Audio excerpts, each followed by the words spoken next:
Hi, this is John with another episode of History and Prayer America 250. Are you cold? Those of you living in the southern climes perhaps only have an idea of what real ice-looking, backbiting cold is. Recently, a family member of mine moved from sunny Phoenix to southern Pennsylvania, surprised to be hit with 24 inches of snow a few days after arrival. On the other hand, recently, our neighbors in Rhode Island in the northeastern part of the United States were introduced to a voracious 33 inches of wet, heavy snow over a 24 to 36 hour period, with a temperature of 9 degrees at 4:05 a.m. on the day of the storm. In 1983, during the holidays, Chicago experienced minus 25 degrees with a bone-breaking wind chill of minus 75. Huge waves crashed into the barrier separating Lake Michigan from Lakeshore Drive. The water slapped the air high over the north and southbound lanes. It froze at its zenith, then came crashing down on the pavement, sounding like shattered glass. By the end of the winter season that year, 90% of Lake Michigan had frozen.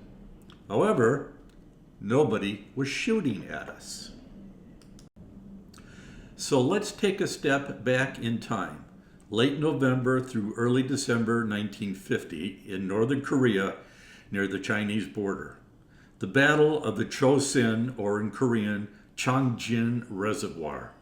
It's often remembered as another defining moment of the human spirit, where survivors famously endured minus 30-degree temperatures and overwhelming odds. They became known as the Frozen Chosin. In late 1950, United Nations forces had pushed into North Korea after the successful Incheon landing, aiming to end the war quickly and reach the Yalu River border with China. U.S. 10th Corps, including the 1st Marine Division under Major General Oliver P. Smith, and elements of the U.S. Army 7th Infantry Division, advanced toward the Chosin Reservoir area, expecting light resistance. What they encountered were temperatures plunging to minus 30 degrees Fahrenheit, accompanied by brutal winds, frozen weapons, and frostbite. The Truman administration initially aimed for containment of communist aggression, not full conquest, to avoid provoking China or the Soviet Union. General MacArthur, however, advocated for a more aggressive home by Christmas offensive and advanced towards the Yalu. Intelligence warnings about potential Chinese involvement were dismissed by MacArthur, who repeatedly assured Truman and the Joint Chiefs that China would not intervene, or if they did, UN forces would inflict a great slaughter upon them. This overconfidence stemmed partly from MacArthur's ego.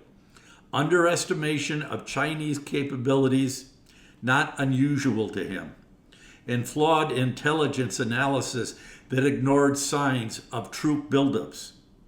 China had issued diplomatic warnings that U.S. forces crossing the 38th parallel would prompt intervention, but MacArthur downplayed them as bluffs. Consequently, Mao Zedong viewed the UN advance as a direct threat to China's security, leading to the deployment of the People's Volunteer Army. On 27 November, approximately 120,000 Chinese troops launched a massive surprise attack, encircling 30,000 UN troops, mainly U.S. Marines.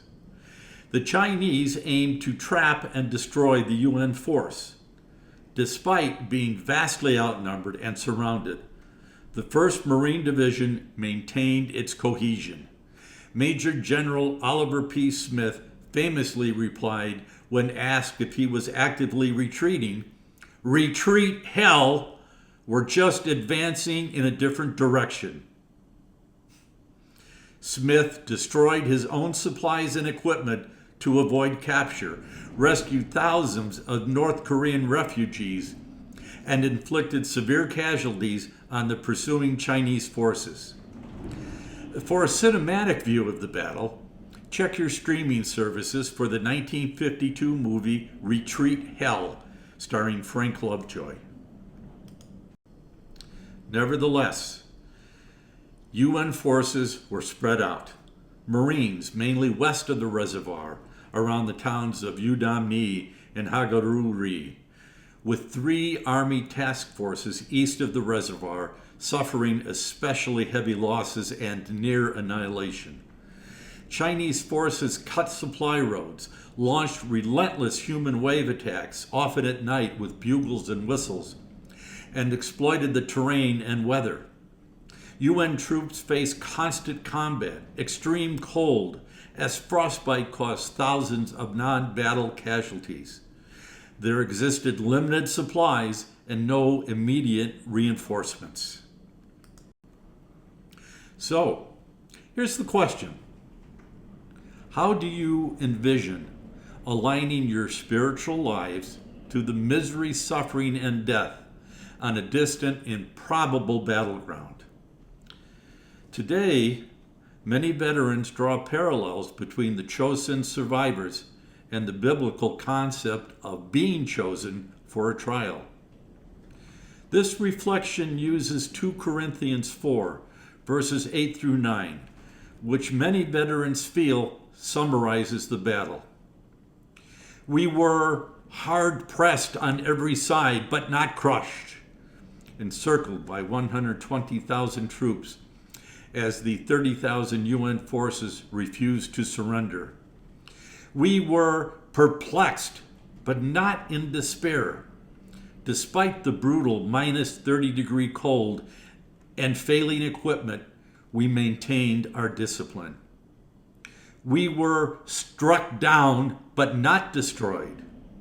Though we suffered heavy losses, we broke through the trap and brought thousands of refugees with us to safety. Korea is often called the Forgotten War, as if hidden on bookshelves between volumes of World War II and Vietnam manuscripts. But I've met men who fought at the Chosin Reservoir, and I won't forget them. Let's draw a path with words to that time through a poem by Lieutenant Commander Roberto J. Pinsalar, U.S. Coast Guard retired. This poem is famously etched in stone at the Korean War Veterans Memorial in Liberty State Park, New Jersey. It captures the quiet resilience of the generation that fought there. We didn't do much talking. We didn't raise a fuss. But Korea really happened, so please remember us. We all just did our duty, but we didn't win or lose.